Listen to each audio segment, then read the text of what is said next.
Welcome, Pewter Report readers and listeners, to another edition of the Pewter Report podcast, Energized by Celsius. I am John Ledyard from pewterreport.com. Along with me today is the one and only, for the first time this week, ladies and gentlemen, this free agency week, Mark Cook. Mark, how are you tonight? I'm good. Why does my hat look crooked? Maybe it's because I look crooked. Yeah. How do I look? Am I any... with me? Well, you do look better, dude. You look, honestly, your camera looks way better. What'd you do? You know, Megan is people may know she works for Channel 10 and she's a photojournalist. So she knows all the tricks of the trade of lighting and things like that. I personally don't like a lot of lighting because you can see all 50 years in my face, but she put a backlight on me. So I think it's a little better. Everybody definitely keep sending money for that new camera, though. We'll still take your donations for the new camera. We are actually getting cameras. Yeah, Scott and I were discussing cameras the other day, so that will be something you can look forward to, Pewter Report fans, on the podcast here coming up soon. We were researching our options, but we've got the budget for them, and we're ready to make a move for them. So excited about that for sure. Excited about this podcast too, Mark, because we've got a re-signing. We did have some movement today. Some movement, finally. It's been a grueling, slow process. At first, it was like, oh, David's coming back, Minter's coming back, here comes Shaq Barrett, like Gronk. And now it's been like Ryan Suckup and Rakeem Nunes-Roches in like the last 72 hours, and it's grueling. Well, you know what? That's a good thing, John. And I'm going to tell you why that's a good thing after we talk about our good friends at Celsius here. I know you're popping a Celsius now, but that's a good thing. And I'll leave that as a tease because I want to tell you why that's a good thing that things are slow. Absolutely. And we'll tell you all that and more. We've got one free agent that the Bucs lost. We've got one that's coming back. We've got to set the table for the rest of the Bucs free agents as we head into the weekend of free agency. A lot of good players left available. A lot of moves still to be made. A lot of intrigue. It's kind of fun, actually. Then it's all brought to you by our friends over at Celsius.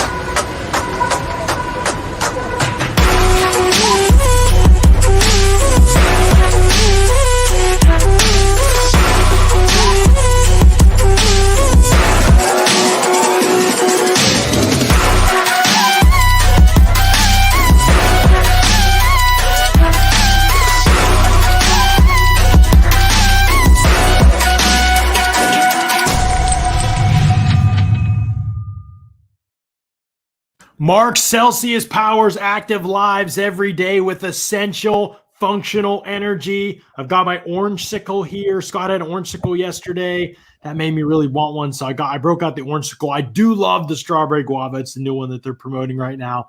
It is all that. It is the bee's knees, as they would say. Is that what they said, Mark? Is that what they said once upon the bee's knees? The cat's pajamas. The bee's knees. I think maybe your grandfather used to say that, when he got home from the war or something. I don't know that I've heard that since the war.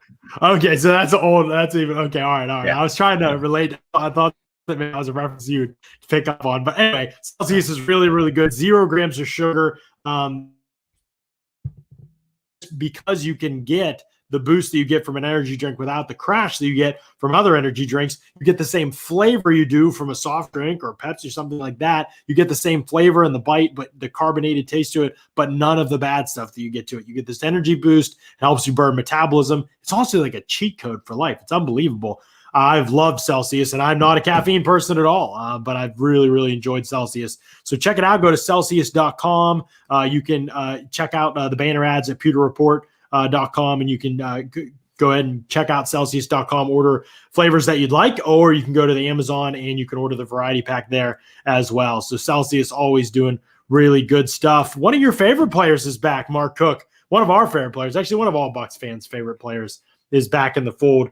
Rakeem Nunes-Roches returns to the Bucs on a 2-year, $5 million deal, I believe it was, $2.5 million guaranteed, and is back with the Bucs for the next 2 years, it would seem, hopefully just as a depth rotational piece. What are your thoughts on this move as you assess their offseason? Did you have him coming back in your battle plan? I can't remember. I can't remember either, John. That's what happens when you turn 50. I'm sure somebody in the chat will go back and look. I really don't remember. I think, you know what? I think I had him leaving via free agency, and not because I personally didn't want him back. I just didn't know that he would sign for what he signed for. I mean, I think that's a fair amount of money that he signed. And listen, John, before I keep going, but I wore this shirt in celebration of Nacho. I'm going to stand up so everybody can see it. Yes. See what it says? Good times. Good times. That's right. It's good times. If you're a Buccaneer fan, it's good times for us in the media right now. And Nacho is back. I'm happy about that. I love the guy. He's a great guy, great locker room guy. Been a friend of Pewter Report anytime we've ever needed anything. He did a segment of What's Cooking here recently, and just a good guy overall. So I'm glad that Nacho is back, and it's definitely good times. I didn't have him coming back. Thought he had maybe outplayed himself a little bit in terms of salary. I think he had some interest from the Patriots, right? And Yes. and ended up coming back here to Tampa Bay. So that's good news for Buccaneer fans. I think, again, though, like you say, everybody wants Suh to be back. And I did speak to somebody earlier today. The signing of Nacho has no bearing whatsoever on Suh, because I think we all thought for a minute, oh no, might be bad for the chance of Suh returning. But this person told me no. It won't affect their negotiations with Suh. It's not reflecting on anything going on behind the scenes with Ndamukong Suh. So I think that's a good thing. Yeah, that's definitely a good thing, because I don't mind having Nacho back. Obviously, like you said, like him in the locker room, and I think he's an energizer guy in practice. The team rallies to him for sure. I mean, you could just tell during training camp, certain people stand out and set the tone for each day. And when every guy on the team and coach mentions Rakeem Nunes-Roches, you're like fourth defensive lineman, every day to start practice, or to finish practice when they're talking to the media. It's a sign that he's in people's heads. He's prominent, right? He's a voice during that time when the team's coming together. We can't undervalue that. At the same time, on the field, I thought he was a player that could be improved upon. He was one of, and I don't go just by Pro Football Focus's grades for sure when I say this. He was one of 3 Bucs players to finish the year. 3 Bucs starters. He did start most of the year with Vea hurt. He was one of 3 Bucs starters this year to post below average grades for the season. And the other 2 were Devin White and Sean Murphy-Bunting, and they certainly rallied back from that point by the end of the season. And you know what direction their careers are moving in. But Nacho's been around for a while. He kind of is what he is. I don't mind him because I think he's a guy you could plug in. He can play a bunch of different spots, and he's a good run defender. I just wonder what they're going to do pass rush wise. Like, I'm not discounting it or saying that they still can't do anything, but that's the key, right, Mark? Like, they've got to get some young blood, like the young pass rushers coming in on this defensive line, because it's not a really deep draft at that position. Yeah, that's difficult. And you know what? Pass rushers are a lot like offensive linemen, particularly offensive tackles. Good ones just don't get out there on the free agent market very often. We saw what the Broncos did by picking up their option on Von Miller. There was a question there if that was going to happen. Certainly the Buccaneers didn't allow Shaq Barrett to go. But sometimes you can't keep everybody. Trey Hendrickson ends up going to the Bengals, so the Saints lose a little bit there. They also trade I believe Malcolm Brown. So, occasionally they get out there, but it's not easy. And when you do get one, you end up paying a lot of money for them. Buccaneers were so fortunate a couple years ago to get Shaq Barrett at $4 million. I mean, just what a bargain. And I remember, John, when that news broke, Scott and I were both like, well, okay, it's fine. Okay, he had 5 sacks last year for Denver, rotational guy, 4 sacks, whatever it was. Wasn't a whole lot. Nobody saw 19 and a half sacks coming, and I don't even think Jason Light or Shaq Barrett didn't see 19 and a half sacks coming. Kind of got back, kind of drew a lot of attention last year, and I think it took him a while to really find, his spot on that defensive line. He would rush. He got most of his sacks, I believe, from the left side, either or. You Buccaneer fans will remember. Scott talks about it a lot. I think it was the right. Sacks from the right side, maybe. But I think pressures were better from the left side. And then this past year, Scott was wanting them to flip him to play more on the right side. And then he did have some success on the right side. The Vikings game comes to mind. But I think he did end up finding success on both sides. But you're right. Sometimes it's hard to tell where that pass rush is going to come from. But he really was a clutch guy down the stretch. 4 sacks in the playoffs, 3 we remember, particularly in that Packers game, just a huge game from him. And then he had the 1 sack also in the Super Bowl. So 4 sacks from him there. So when you say 8 on the regular season, I always like to throw in that 12, because the Buccaneers were fortunate to play more games and he had more opportunities. He ended up with 12 sacks on the year, regardless if it was 16 games or 20 games. So I don't think you can discount those 4 sacks. They were huge, big part of that playoff run. But my point is finding guys that they're just not walking around the street. In my article today, The Hook, I talked about some of the guys, John, that I've watched on this defensive line and really on the roster over the last 10 years. This will be my 11th year full time. In 2015, Gerald McCoy looks around that meeting room and sees George Johnson, right, is a guy they were counting on as the season started. Daquan Bowers was on that team. I mean, they have been looking for pass rushers for a long time. They didn't draft a ton of them. Jacquez Smith was another guy that, they were hoping would be that guy. But getting JPP and Shaq Barrett has been a huge benefit to this football team, and we can pat Tom Brady on the back all we want. Buccaneers don't win that Super Bowl without JPP and Shaq Barrett and that defense in general playing as well as they did, in my opinion. Right. So it now becomes the question, okay, who's going to be that next guy, whether it's a signing or a draft pick? Who's the next young player? Anthony Nelson, your favorite guy. No?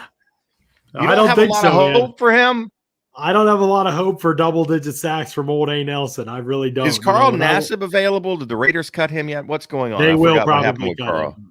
Yeah. I'll have to look at his contract, but it won't surprise me if he becomes available again because he was bad last year, and they just signed a couple. They signed Yannick Ngakoue and Solomon Thomas, I believe. So they're not looking good for good old Carl Nassib over there. So maybe he comes back on something cheap. It's going to be cheap for him because he was decent here. He was decent here. Yeah. He wasn't a star, but he was better than Anthony Nelson. They drafted Anthony Nelson, and the comp for the Buccaneers, the front office, when we talked to them after the draft was they thought he was a little bit more athletic than Carl Nassib. Carl Nassib more athletic.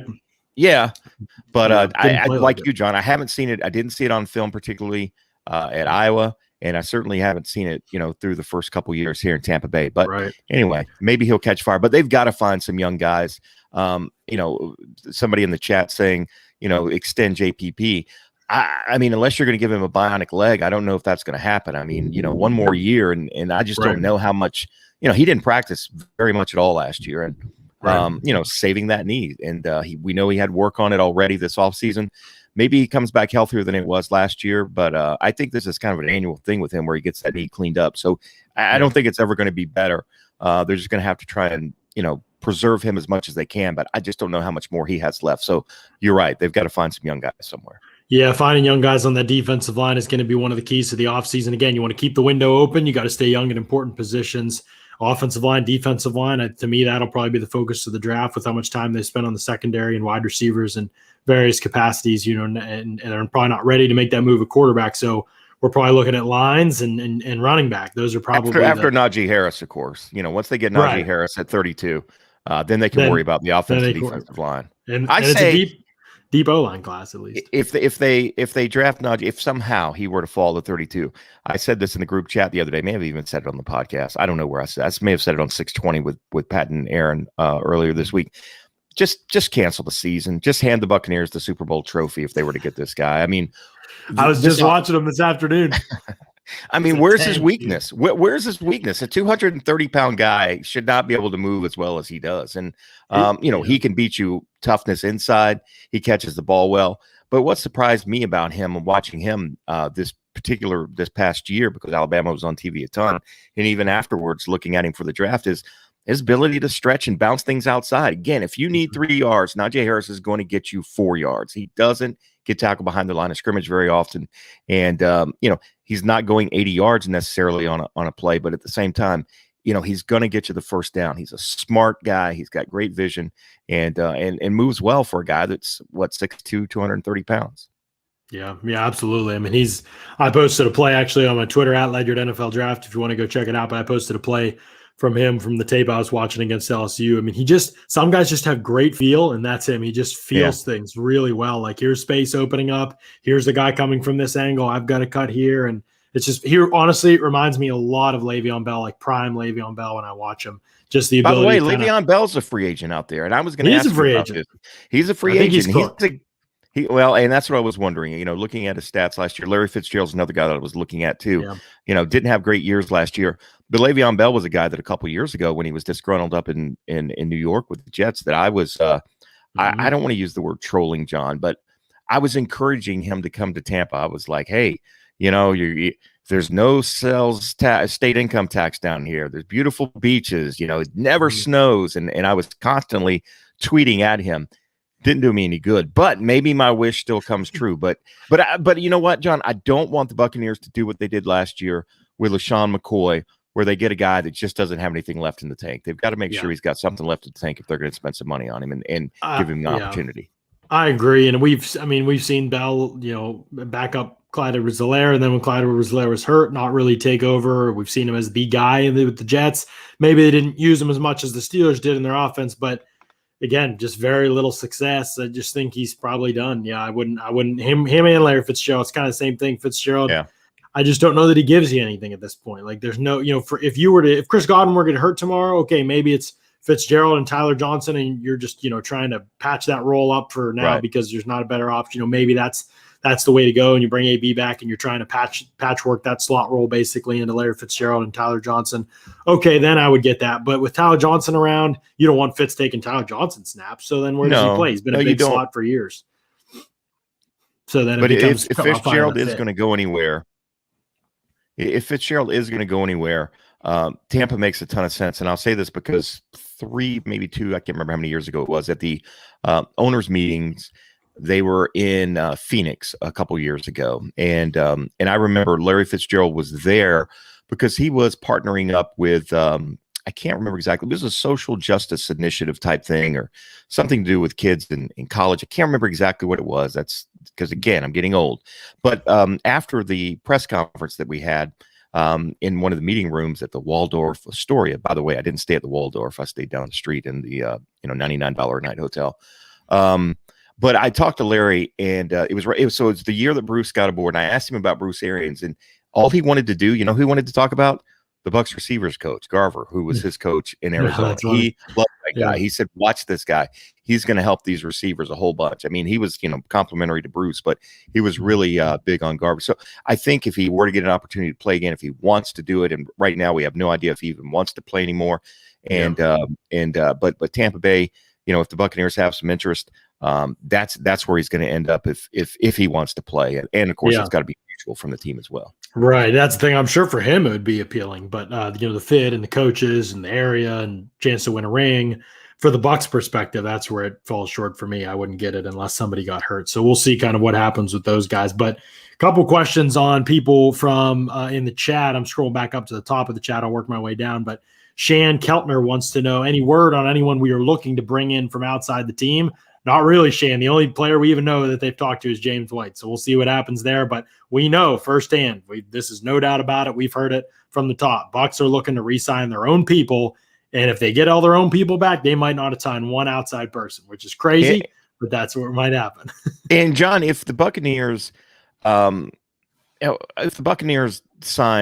Shaq Barrett after the 2 seasons he's had this offseason, say he was a member of another team, and then they signed a guy like Levante David, say he had played for another team with his success, and then Rob Gronkowski, and then they got Chris Godwin, we would automatically say the Buccaneers absolutely 1,000% won free agency. Essentially, we can't say that. I mean, by keeping their own guys. I mean, who would they have signed that was better than Shaq Barrett or Levante David on the open market? Nobody. Chris Godwin at the money that they paid him, nobody. What, AJ Green? No. I mean, so, even Rob Gronkowski. I mean, you could make some arguments. There's some better tight ends out there. I know that you've kind of you had one in your battle plan.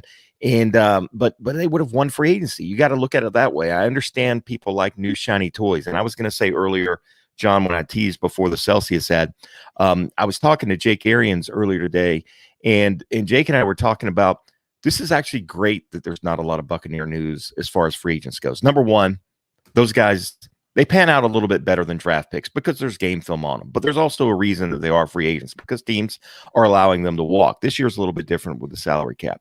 But what Jake was saying is there's just not any holes in this football team. There's just, and that's a good thing. That's a good thing that they're not out there signing a Michael Johnson, a Josh McCown, an Anthony Collins, an Alteron Werner, a Brandon Myers like they did in 2014. They just don't have the holes, and that's a testament to this organization and what they've been able to do over the last couple of years. And Jake and I were also talking about, also building that, changing that culture, and Bruce was able to do that to a degree in 2019, but Tom Brady really pushed him over the top. But anyway, just I think Jake made a great point. I mean, everybody wants the new shiny toys, but the fact is there's just not a lot of holes. I mean, these guys that are going to be drafted, they're going to have to be special teams guys, right? I mean, they're going to have to be backup probably guys, and then core special teams guys until they get an opportunity. And that just hasn't happened in the 46 years or however long that I've been watching this football team. Right, exactly. So this team is in a unique situation where they have the opportunity to bring everybody back, and it makes sense to bring people back. And I think that's where the focus is going to be. So I get people, let's see, somebody new from the outside is fun. And the one position I think they should do that at is running back. And somebody asked, what do you think Fournette he's going, or what do you think he's getting? Where do you think he's going? And I think he's going to go somewhere else. I don't know how it hasn't happened yet, though, Mark. I mean, we heard 3 days ago that Seattle and New England were in on him. Seattle and New England, they haven't signed a running back, either of them, as far as I can remember anywhere right now, unless something happened while we were on the air. Correct me if I'm wrong, people in the chat, but I don't think either of them signed a running back. And Chris Carson, I think, was getting closer with Miami to a deal. I don't know if that came to fruition in the last couple, 20, 30 minutes, 40 minutes or so while we've been working on this. But what's Seattle going to do? Carlos Hyde already signed somewhere else. I mean, they're going to be able to offer more money, more years, more opportunity. But I think there's just not a big market out there, and I think they understand that, and I think they're just waiting for that price to drop. I mean, you see every year you see that first day of free agency comes, and big money gets thrown around. The second week, price tags just start dropping, and I think Seattle's gambling a little bit that Fournette will take a little bit less than because there's just not a lot of competition. If there was, he would have already signed somewhere, and I think he's also considering coming back to Tampa Bay. We know that Tom Brady has been recruiting him and to come back again. Tom Brady loves the guy and wants to be part of this team. Tom likes him more than you and I do. But at the same time, I just don't, there's just not a big market out there for running backs. And that's something Jake and I were talking about too. I mean, paying running backs on second deals. And again, Fournette's a little bit different. You have to question that. I mean, $10 million a year for running back is what I forgot. There was a running back that recently signed, a starter who re-signed with their team, and it was for like $10.5 million a year. And it's just crazy money to me. I mean, I'm one of those guys that every 4 years you just draft a new one. They're out there, and this teams don't. This isn't 1988 where teams are running the football 425 times a year or whatever it is. I mean, running backs aren't getting 25, 30 touches a game anymore. Right. Oh, yeah, for sure. And so, I mean, I still think if you're Fournette, you're thinking about your career long-term, and you're like, where can I go to get the kind of opportunity, spotlight? Seattle's that place, man. You're the guy right now. You sign there, you are the guy. Like, that is your place. You come to Tampa Bay, they're going to be a pass-first team. It's just the reality is. That's the reality. Doesn't mean Leonard Fournette couldn't work in it or that he doesn't care. But again, he's not AB. He's not Gronk. He's not Suckup. He's not all these guys that are older on the other side of 30 looking to finish out their careers. He could sign a couple of years somewhere. He could, even if it's a cheap rate, you get the opportunity to. If he goes to Tampa Bay, what kind of opportunity is there to hit the big deal when you hit the mark? I mean, it's going to happen in a place like Seattle.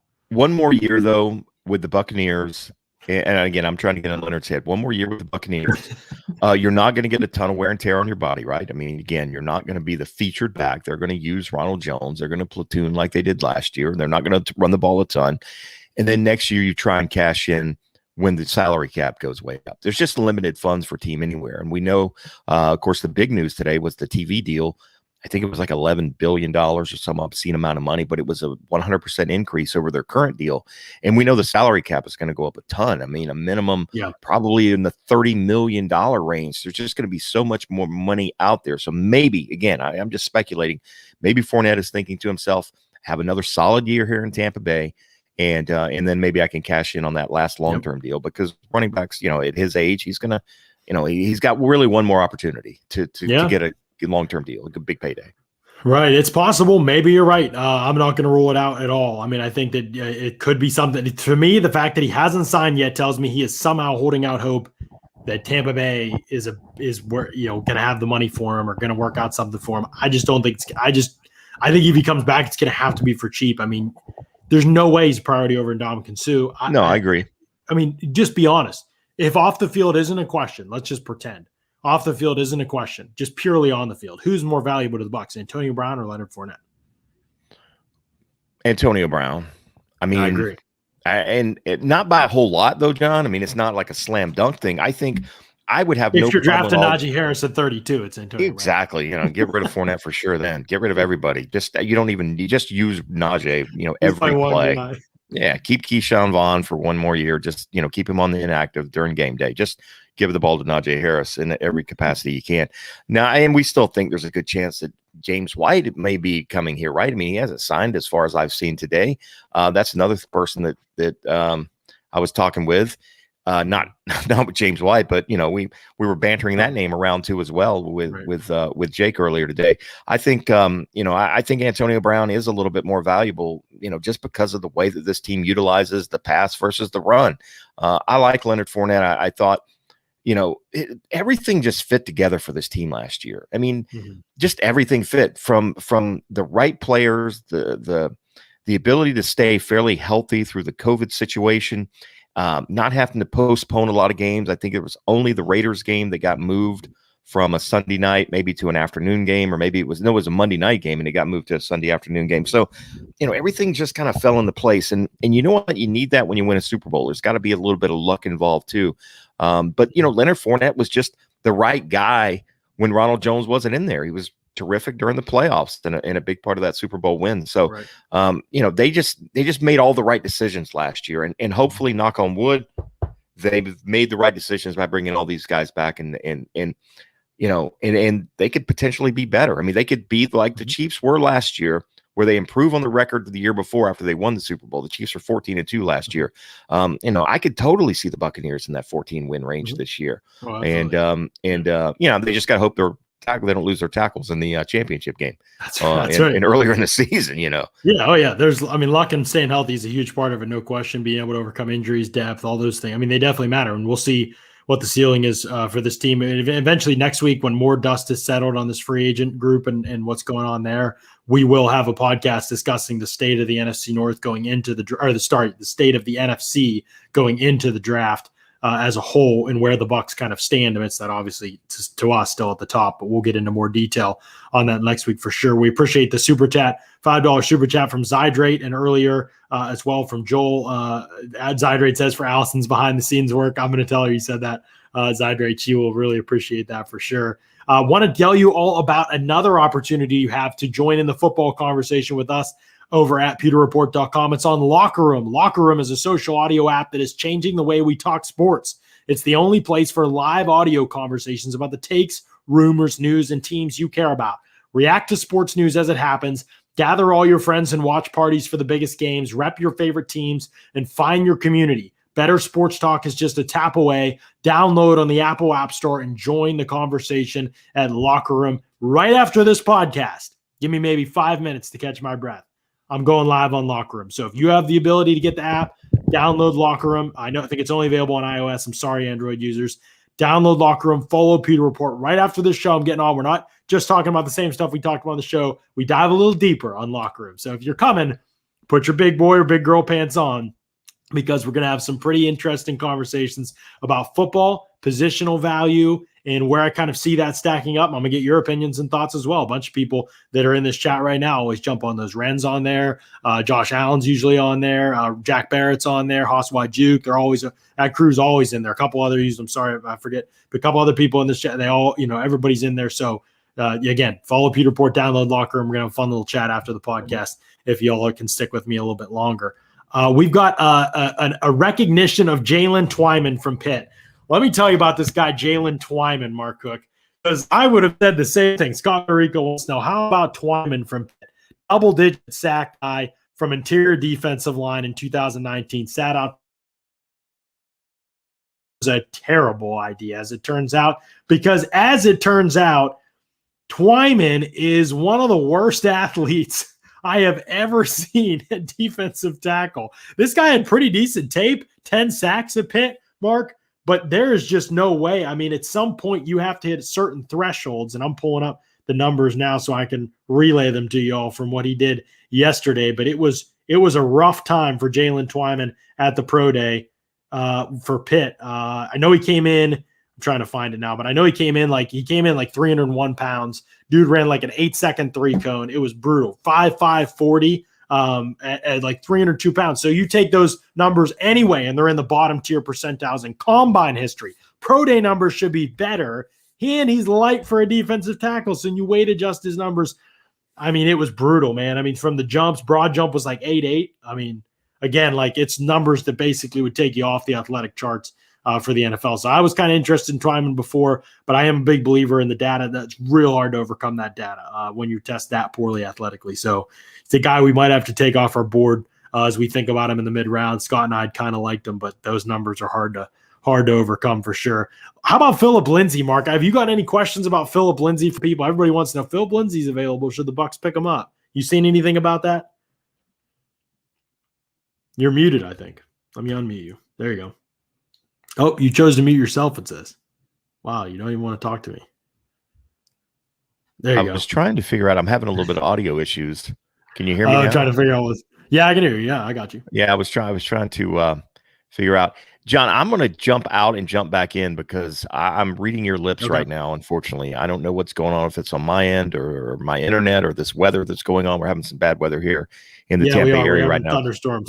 Let me just jump out real fast and jump right back in, okay? Sounds good. I'll keep talking about Philip Lindsay. Philip Lindsay, a bunch of people have asked. I had people ask me on Twitter today about Philip Lindsay. The big concern with Philip Lindsay to me, and why I don't think he's even an option for the Bucs, is even if you find a guy that can run the football, you want a contributor on passing downs. Ideally, you'd like a complete guy. That's why I was interested in Jamal Williams from Green Bay, because he's kind of the rare, cheap, complete player that's still young enough. It just doesn't happen very often.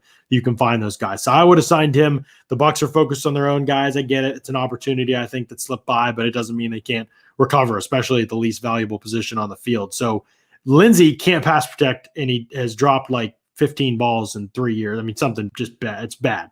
He does not have good hands at all. And he's not really been effective after the catch either. So I don't see him as a real option for Tampa Bay. I do like his running style. I like explosive runners a lot. But at the end of the day, it's one of those things you have to prioritize certain traits and abilities. And if you're Tampa Bay, those traits definitely come in the passing game. And that's just not really where he provides it. I know people are talking about Marlon Mack too. But again, guys, here's a guy that cannot pass protect, has not been able to do it in his career. That's why he can't stay on the field. That's why they drafted Jonathan Taylor. Those are not the kind of guys you want to target. I think Matt had him coming to the Bucs in his battle plan, and I get it. As a runner, again, there's something there. But they have that in Ronald Jones already. Those guys are easier to find. They need somebody who can pass protect and help them out on passing downs. To me, somebody asked earlier, what's the big need for the Bucs this offseason? To me, that's it. And I don't think it's like you have to take one in the first round to address the need. I'm not saying draft it early. I'm just saying if you go into the offseason, you're the Bucs, and you say, where do we need to improve from last year? It starts with the running back position on passing downs and pass protection, and as receivers, what you can accomplish after the catch of the ball in your hands. That's where they need to get better. And I think to a degree, a guy like James White helps you do that, and a guy like Jamal Williams would have helped you do that. That ship sailed. But I really don't think Marlon Mack would have been a solution in that category. I know Philip Lindsay wouldn't be a solution in that category. And maybe Mike Davis would be, but it's, again, he would be better than those guys in my opinion, but we haven't seen a lot in pass protection from him either. He's bounced around all over the place. So the best bet to me at this point might be the draft or James White. I could see that. I would like that move at this point. I know I wasn't all about it before, but I'd like that move at this point. Mark, can you hear me a little better now? Well, I can. I had to unplug my headphones. It may be a headphone issue that I'm having here. I'm not sure. Can you hear me okay? I've heard you okay the whole time. So yeah, my mic seems to be working fine. And when I tested it, everything was coming in fine. I don't have any idea what's going on. It's just, you would think in 2021 we can land a rover on Mars and record the sound of the wind, but yet you and I are 15 miles apart, and we have a hard time talking on the internet. But it could be these storms. There's thunder. People might have heard it through my mic, but there's thunder and lightning here. As I'm sure where many of the fans are too. Do you have lightning in Pennsylvania? Oh yes, not during this time of the year usually. Well, maybe about now. We might get one right now, but usually it's summertime thing only. Little different there. I have no idea. It's a nice place. Not this time of year. Starting to get nice this time of year, but it's still we got 2 months to go in PA before it gets nice. Nick wants to know, Kyle Rudolph not better than Gronk, is he, John? LOL. Nick saw this on Twitter. I can't stand I don't like when people buy into narratives that have clearly been disproven. If you do a shred of research or a shred of tape watching or just watch a game like on TV, and you can clearly see that Gronkowski is fine.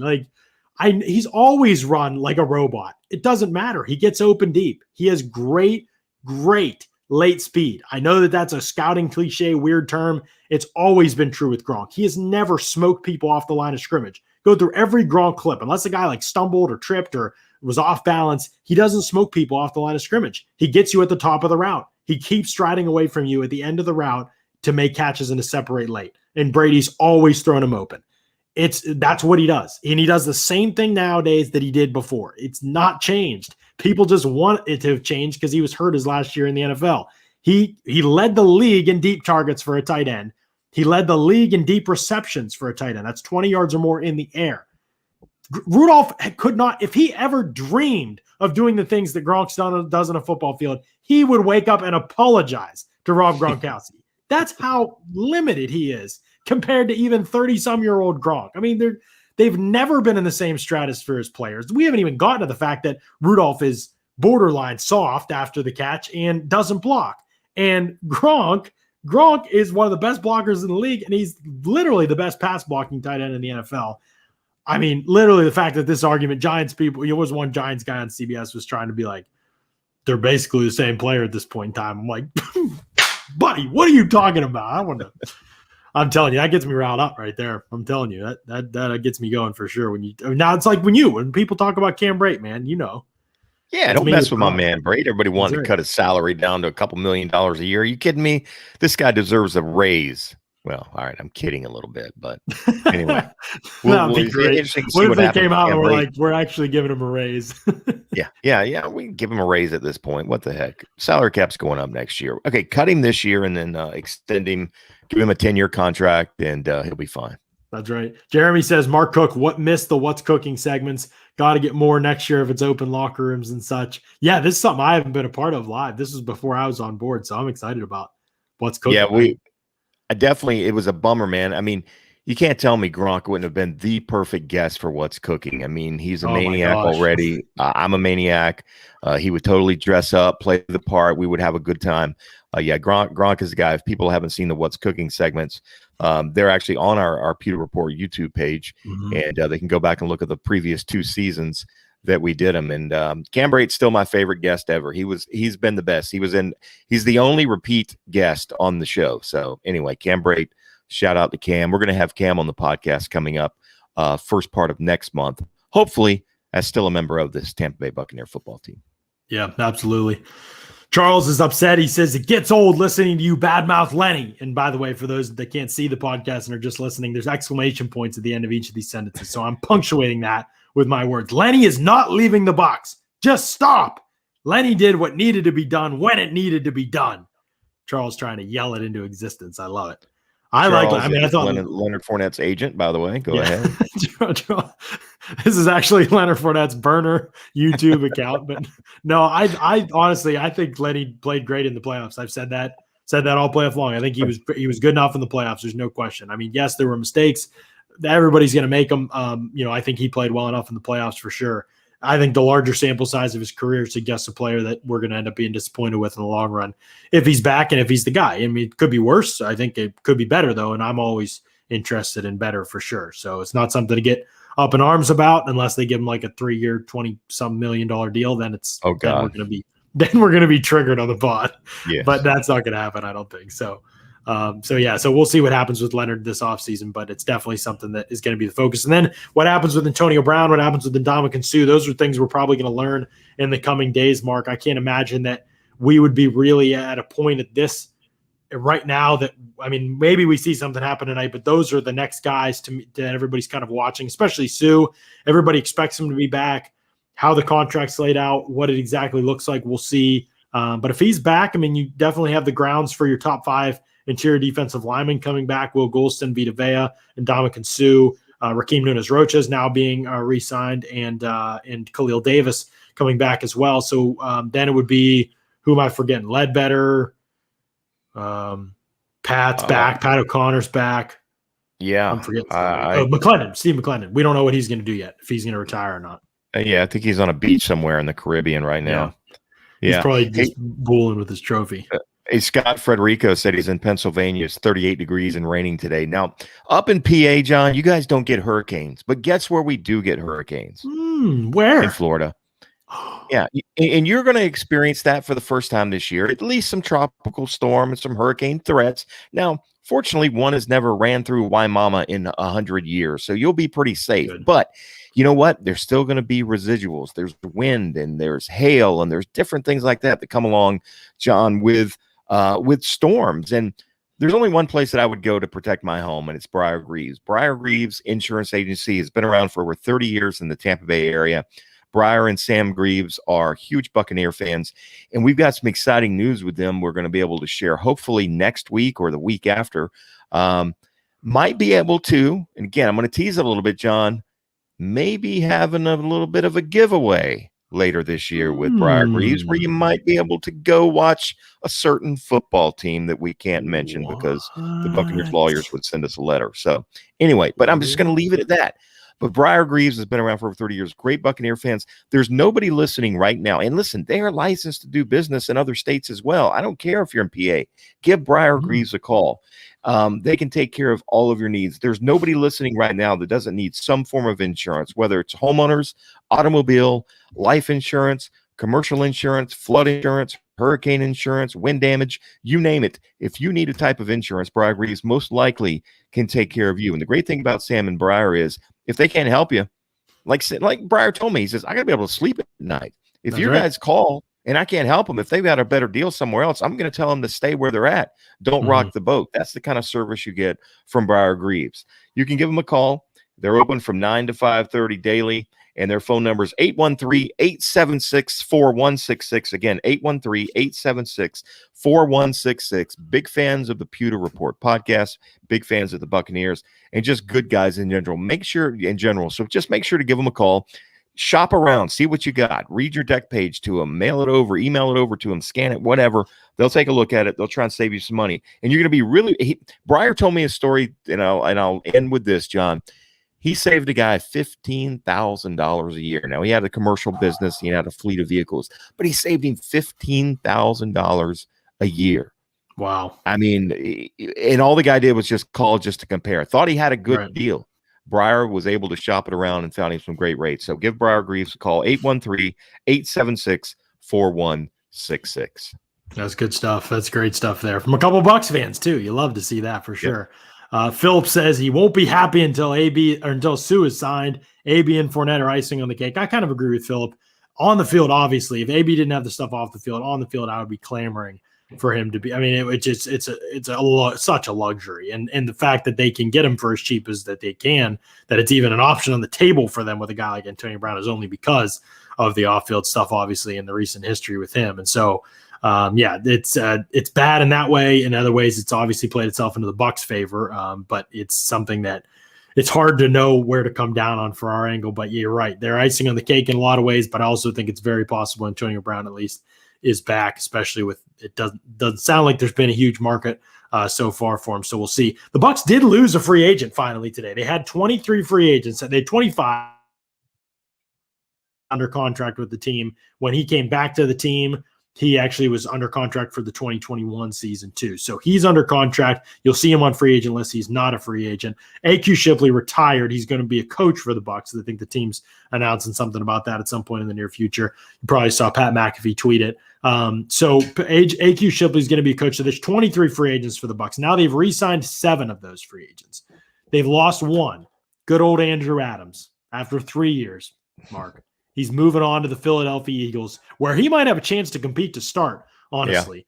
Yeah. So good for him that he's going to get that opportunity. I feel like personally Andrew Adams might have been the best number 4 safety in the league. I just thought he was a solid guy, special teams, started most of a season for the Bucs in 2019 on a unit that frankly was very much finding their way.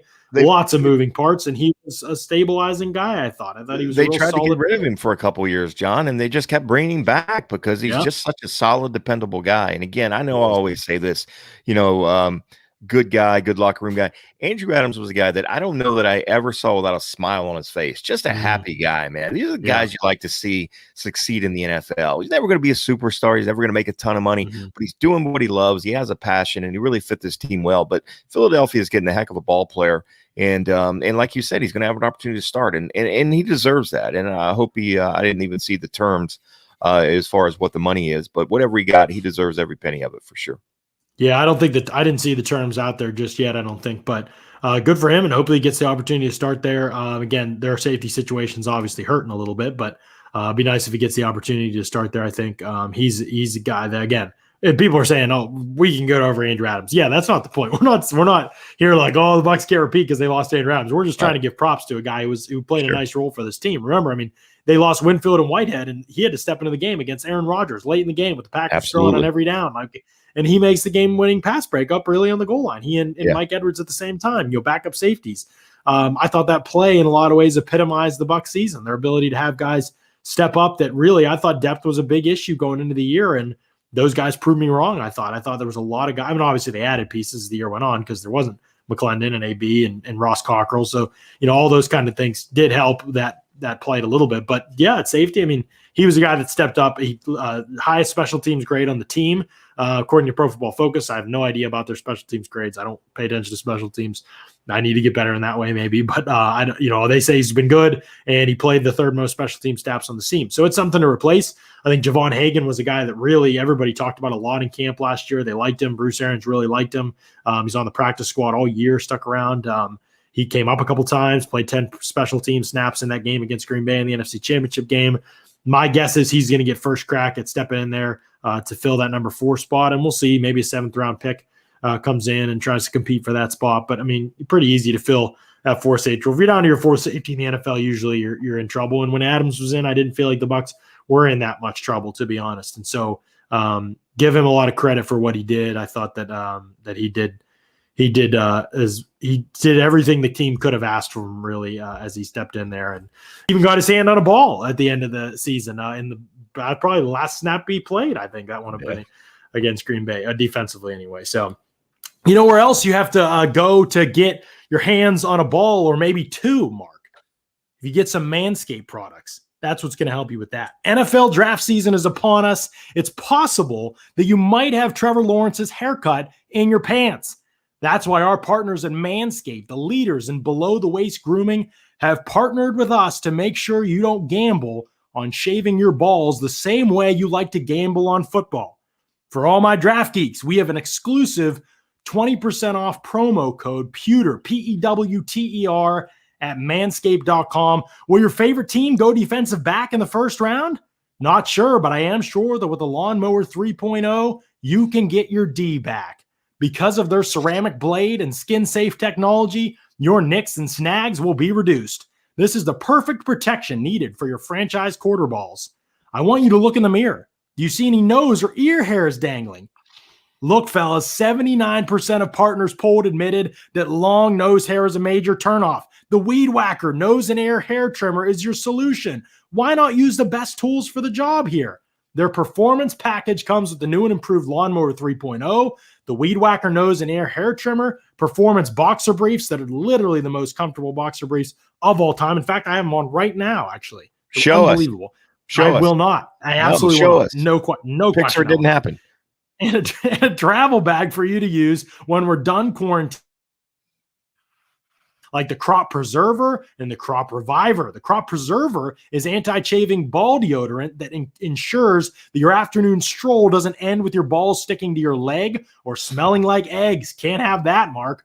The Crop Reviver is a spray-on toner for your balls. It's made with soothing aloe and witch hazel extracts that will give your testes a boost. For a limited time, subscribers get not 1, but 2 free gifts. The Shed Travel Bag, it's a $39 value, and it's super nice. And the patented high-performance anti-chafing Manscaped boxer briefs. Get 20% off plus free shipping with the code MANSCAPE, with the code PEWTER, PEWTER, at manscaped.com. 20% off and free shipping. Pewter, PEWTER. And by the way, if you do it and you send SR at pewterreport.com a picture of your receipt with it doesn't have any information on or whatever, but it just shows them that you did it. They'll send the first, I think they're sending the first 10, if I remember, a Pewter Report t-shirt as well. So make sure you guys check that out. Manscaped telling you great products. I know it's a funny ad read, but great products as well. Yes, Jeremy, I am doing the thing. Step up. Who wrote that ad read? Did that come from Manscaped or did you? No, that came from Manscaped, brother. Yeah, no, that came from Manscaped. No, I did not read that. I did not read that. The thought of a ball sticking to the leg. I just want to let you guys know the Crop Preserver is so good that I haven't showered in 2 weeks and I still smell lovely down there. I'm just letting you know. Now We Megan did moved not need out. The dog won't come anywhere near me, but I'm telling you, that crop preserver is pretty good stuff.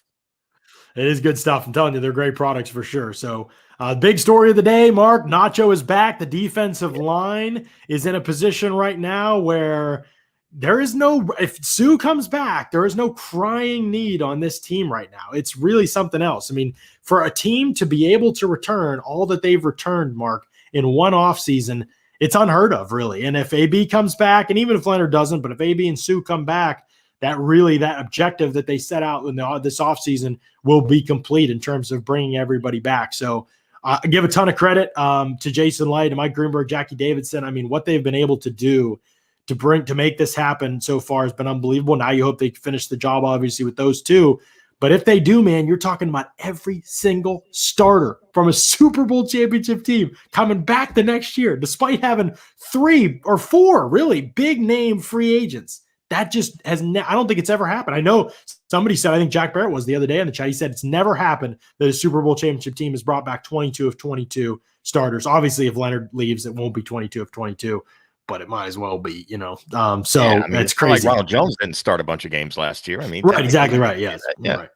Right. I think we could say that. I think they mean from the actual Super Bowl game, basically. Super Bowl starting lineup. Right, sure. Right. So only lost 1 free agent so far, 15 to go. Ndamukong Suh, Blaine Gabbert, Antonio Brown. Those would be probably the ones that I would look for next to see what happens with them. Leonard Fournette, just some type of decision you would think could be coming with him at some point tomorrow. Could be a busy day tomorrow trying to get stuff done. Not that they won't work on the weekend, but trying to get stuff done before the weekend could be a possibility as well. So there's lots to look forward to. And there's lots to look forward to on the Pewter Report podcast too, Mark, because on Monday, guess who's coming on the show? Tell the good people about what's going on the show on Monday, Mark. Nacho? Not Nacho. A better defensive tackle than Nacho is coming on the show. Oh, man. Yeah. The man himself, number 99, Warren Sapp, my guy. Love Warren Sapp. I'm not sure if I'm going to be on that podcast. It'll probably be you and Scott. I'm not sure how we're setting that up, but man, I would love to be. Oh, you got to be on. That's your guy. Scott and I have some great stories about Warren Sapp from London when we traveled with him a couple years ago over to London for that game. We spent an evening out with that guy. Let me tell you something. That man has not slowed down a whole lot. He's just as wild as he ever was. But the thing about Warren Sapp is, John, and I don't know, I'll send you the link to when he was on our podcast like 3 years ago. The guy has no filter. Warren Sapp says what's on his mind, and he just bluntly tells you the truth. Now, doesn't mean it's always right, but in his mind, it's right, and he's not afraid to tell you. So having Warren Sapp on the podcast is going to be huge, and it's must listen podcast. I was going to say TV, but this is TV. It's definitely must watch and must listen because there's no telling what Sapp is going to say, and I think he's going to maybe even break down some draft prospects coming up. He's probably going to share some thoughts on Ndamukong Suh and Vita Vea, guys that he's had some criticism for. So it'll be great to hear Warren Sapp again and to get his honest, unfiltered opinion on things. Warren So as we've actually, Scott and I have given Warren Sapp 5 edge players from this draft class and 5 defensive tackles from this draft class that we think could be in the Bucs range. And we've asked him to scout them and give us his scouting report assessment on Monday. So he will be giving us his scouting report of these players. And if you know Sapp and you've heard him talk about football players, it is going to be very unfiltered. If he thinks they are bad, we are going to hear about how bad they are. So you might want to put the kids away for this one. You may want to have the kids in bed before, John. Make sure you put yours to bed before, or at least get them out of bed. Yeah. That's right. So it should be a fun show on Monday. We'll let you know about time and everything on that one as we get closer to it. Watch out for our social media to post that as well. But it's going to be a fun show, and he's going to give his unfiltered opinions on some prospects that you're probably going to see in the Bucs range of the draft. You're probably going to have on the Bucs draft board as well to discuss and to talk about. So we're very much looking forward to that. It's going to be a fun show. And the rest of the week, really going to be a fun show. We'll come back next week, and we're probably going to have some free agents to talk about. But again, give me a couple minutes. But as I get off from this podcast, going to be on Locker Room. So again, download the Locker Room app and follow Pewter Report on the Locker Room app if you have a chance. Jump into the chat room. We're going to have some fun talking about going a little bit deeper into the game and talking about some stuff, roster construction and things like that. And we'll obviously relate it to the Bucs as well. So it's going to be fun. Ty, you asked who are the 5 prospects. You'll have to tune in to find out. 5 defensive tackles, 5 edge defenders that could be in the Bucs range of the draft. First round, second round, third round. We'll talk about all of them with the great Warren Sapp on Monday on the podcast. So one thing. Yes, go ahead. I got to say one thing. I got to defend myself. Michael Schrum in here saying his age. He was in college 4 years ago. Jesus, Mark. I understand Leonard Fournette is not an old guy, but running back years are like dog years, right? Mm-hmm. Every year is 7 years. I mean, again, if he plays on another 1-year contract, then he's going to be in that 28, 29-year-old range. Again, I don't know if his exact birth date. I'm sorry. That was my point. He's going to be 27 soon, I think.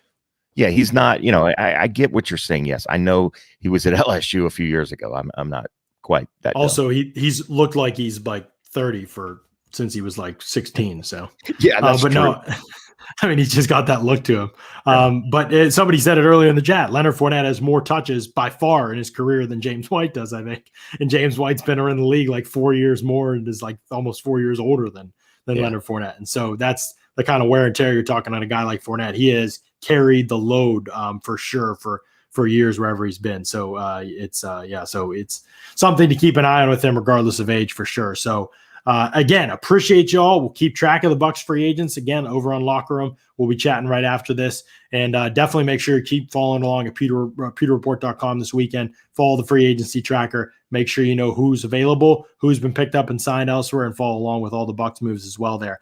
Until Monday, thanks so much for listening to another edition of the Pewter Report podcast. Out.